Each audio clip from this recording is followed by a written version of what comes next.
दोस्तों 2 अक्टूबर 2025 को रावण दहन यानी कि दशहरे का त्योहार है और इस दिन आप सभी को रावण के बताए अनुसार इनमें से किसी भी एक उपाय को कर लेना है, जिससे कि आपकी जन्म जन्मांतर की परेशानियां भी समाप्त हो जाएगी और धन प्राप्ति के कई स्रोत भी खुलते हुए नजर आएंगे। आप सभी को पता है कि दशानंद रावण को वनस्पति और तांत्रिक वस्तुओं का अच्छा ज्ञान था और इस ज्ञान के आधार पर उसने पुनः कई बार मृत राक्षसों को जीवित भी किया था। और रावण ने स्वयं कहा है कि इन उपायों में से अगर कोई भी व्यक्ति एक उपाय भी कर लेता है तो उसके शरीर से जुड़ी हुई जितनी भी बीमारियां हैं उनका अंत होता है और मनवांछित इच्छाएं तक पूर्ण की जा सकती है। रावण कोई साधारण व्यक्ति नहीं था, ये एक महान विद्वान, महाज्ञानी, वेदों और शास्त्रों का गहरा ज्ञाता और साथ ही में एक सिद्ध तांत्रिक भी था। कहते हैं कि उसके पास असीमित शक्ति का खजाना था और उसका रहस्य उसकी साधना और उसके पास मौजूद विशेष तांत्रिक वस्तुएं बहुत ही काम आती थी। रावण संहिता में उसने स्वयं लिखा है कि संसार में कुछ वस्तुएं इतनी दिव्य और शक्तिशाली हैं कि अगर उन्हें नियम पूर्वक घर में रखा जाए तो लक्ष्मी कभी उसके घर को छोड़कर जा नहीं सकती है, दरिद्रता हमेशा दूर रहती है और जीवन में हर दिशा में उन्नति होती है।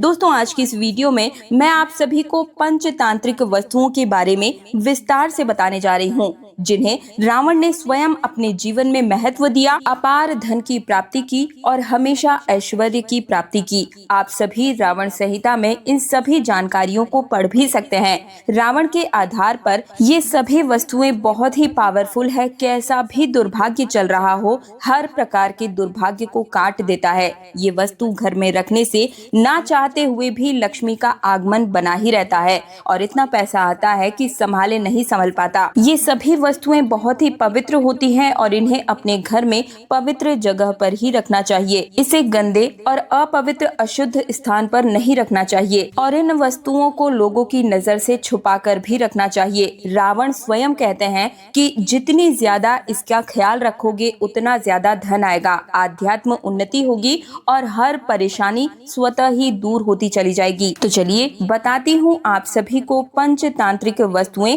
जो रावण के अनुसार बहुत ही पावरफुल हैं। लेकिन उससे पहले लक्ष्मी प्राप्ति की इस वीडियो को आप सभी लाइक करके कमेंट सेक्शन में जय माँ लक्ष्मी जरूर ही लिखिए। साथ ही मुझे ये बताइए कि आप हमारे इस वीडियो को कहाँ से देख रहे हैं, आपका नाम, डेट ऑफ बर्थ और राशि क्या है।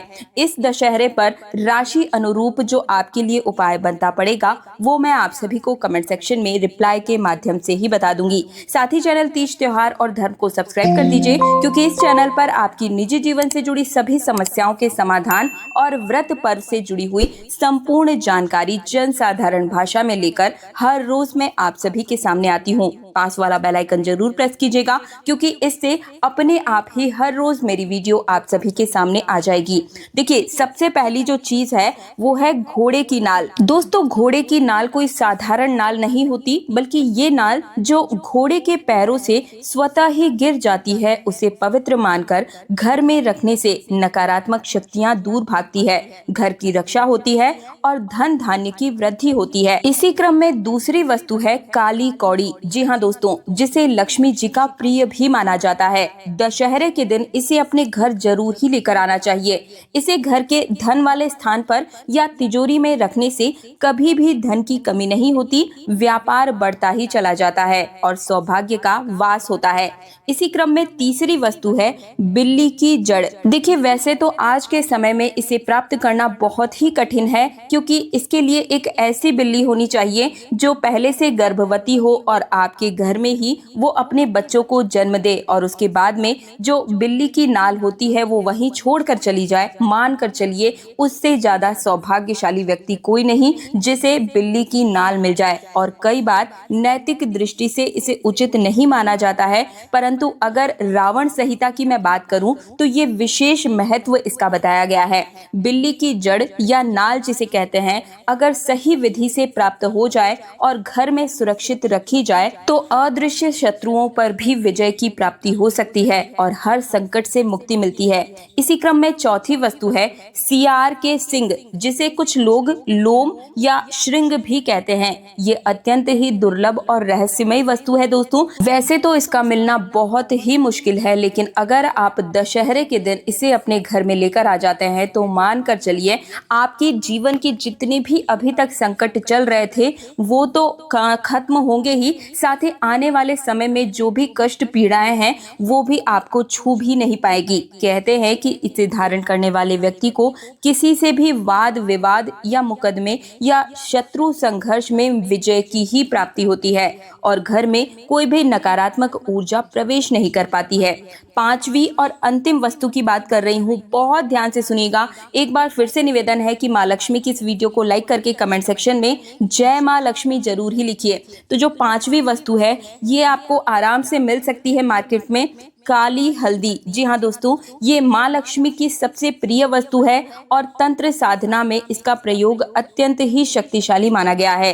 काली हल्दी को घर में रखने से, लक्ष्मी पूजन में अर्पित करने से धन आगमन के मार्ग खुलते हैं और घर में स्थिर रूप से लक्ष्मी का वास होता चला जाता है। यानी कि चाहे नौकरी हो, व्यापार हो, हर मार्ग में आपको तरक्की मिलती है और जो पैसा रुपया आता है वो आपकी बीमारी या फिजूल खर्च में घर से बाहर नहीं जाता है। दोस्तों, इन पंचतांत्रिक वस्तुओं को रखने से पहले कुछ आवश्यक नियम हैं जिनका पालन करना अनिवार्य है। एक एक करके मैं आप सभी को बता रही हूँ। 5 से 10 मिनट का समय निकालकर इस वीडियो को अंत तक देखिए, क्योंकि ये एक अकेली ऐसी वीडियो हो सकती है जो आपके पूरे जीवन को बदल कर रख दे। सबसे पहले तो घर में शुद्धि करें, गंगाजल छिड़कें और धूप अगरबत्ती से वातावरण को एकदम पवित्र कर लें और फिर इन वस्तुओं को किसी स्वच्छ कपड़े में लपेटकर घर के मुख्य पूजन स्थल या तिजोरी के पास आपको रखना है। लेकिन ध्यान रहे कि ये किसी की नजरों में न आए। जितना अधिक इसे गुप्त रखा जाएगा उतना ही प्रभावशाली रिजल्ट आपको मिलेगा। इन पांचों वस्तुओं में से कोई 1, 2, 3 जितनी वस्तु आपको मिले उतनी रख सकते हैं। पांचों अगर मिल जाए तो आप पांचों को भी रख सकते हैं। इसके अलावा इन वस्तुओं को रखने के साथ ही प्रतिदिन दीपक जलाना होता है और मन ही मन लक्ष्मी जी का स्मरण करना चाहिए, या आप 108 बार लक्ष्मी जी के बीज मंत्र का जाप भी कर सकते हैं। अगर दशहरे के दिन ये सभी वस्तुएं आपको न मिले तो आप किसी भी शुभ दिन तांबे के लोटे में जल भर कर उसमें 5 काली कौड़ियां, 1 गोमती चक्र और थोड़ी सी काली हल्दी डालें। फिर इसमें गंगा जल मिलाकर माता लक्ष्मी को समर्पित करें और अपनी मनोकामना को वहां पर बोल दीजिए। आप मानकर चलिए 24 घंटे में आपकी वो मनोकामना पूर्ण होते हुए नजर आएगी। तो आपने इन सभी वस्तुओं को जल में यानी कि लोटे में डाल दिया। अब आपको करना क्या होगा, जल का आधा भाग स्नान में आप प्रयोग करें, आधा धन स्थान पर रखें। मान्यता है कि ऐसा करने से दरिद्रता दूर होती है और घर में सुख समृद्धि आती है। दोस्तों, रावण ने कहा है कि ये वस्तुएं तभी फल देती हैं जब इन्हें श्रद्धा और विश्वास के साथ रखा जाए। यानी कि मन में कोई भी प्रकार का संदेह नहीं होना चाहिए कि पता नहीं ये जो वस्तुएं हैं अपना कार्य करेंगी या नहीं करेंगी। देखिए, सबसे बड़ी चीज होती है श्रद्धा और विश्वास। अगर आपको भगवान पे विश्वास है तो आप पत्थर को भी पूजते हैं, वरना आप भगवान सामने प्रकट हो जाए तो उन्हें भी इनकार कर सकते हैं। ये मानव का स्वभाव होता है, इसलिए सबसे ज्यादा जरूरी होता है भगवान में श्रद्धा और विश्वास रखना। ये सभी वस्तुओं में माँ लक्ष्मी की असीम कृपा छुपी हुई होती है। याद रखें कि अगर आप इनमें श्रद्धा और विश्वास नहीं रखेंगे तो ये केवल मात्र साधारण वस्तु बनकर रह जाएगी। याद रहे, इनको प्रयोग में किसी भी प्रकार का दिखावा न करें, ना ही लालच से प्रेरित होकर गलत मार्ग अपनाएं। इनका उद्देश्य केवल आत्म कल्याण और घर परिवार में समृद्धि है। अंत में यही कहूंगी दोस्तों कि रावण संहिता केवल एक ग्रंथ नहीं बल्कि ज्ञान का खजाना है, जिसमें छुपे रहस्य आज भी उतने ही प्रासंगिक है जितनी हजारों साल पहले थे। तो दोस्तों, यदि आप भी अपने जीवन में सुख समृद्धि चाहते हैं तो इन पंचतांत्रिक वस्तुओं को आदर पूर्वक प्रयोग करें और हर समय माँ लक्ष्मी का स्मरण करते रहें। यही रहस्य है जिसे समझ समझ लेने से जीवन में कभी भी किसी चीज की कमी नहीं होती। तो रावण की इन विशेष बातों को गांठ बांध लीजिए, जीवन में कभी आपको धक्का नहीं खाना पड़ेगा। मुझे उम्मीद है कि मेरे द्वारा दी गई जानकारी से आप सभी को संतुष्टि मिली होगी। वीडियो पसंद आया है तो वीडियो को लाइक करके चैनल तीज त्योहार और धर्म को सब्सक्राइब करके पास वाला बेल आइकन जरूर प्रेस कीजिए अगर आप मेरी आवाज को पहली बार सुन रहे हैं, क्योंकि मैं हर रोज अपने चैनल पर निजी जीवन से जुड़ी समस्याओं के समाधान और व्रत पर्व से जुड़ी हुई संपूर्ण जानकारी लेकर हर रोज आती हूँ। तो मिलती हूँ एक और नई वीडियो, एक और नई जानकारी के साथ। तब तक के लिए आज्ञा दीजिए। जय श्री राम। जय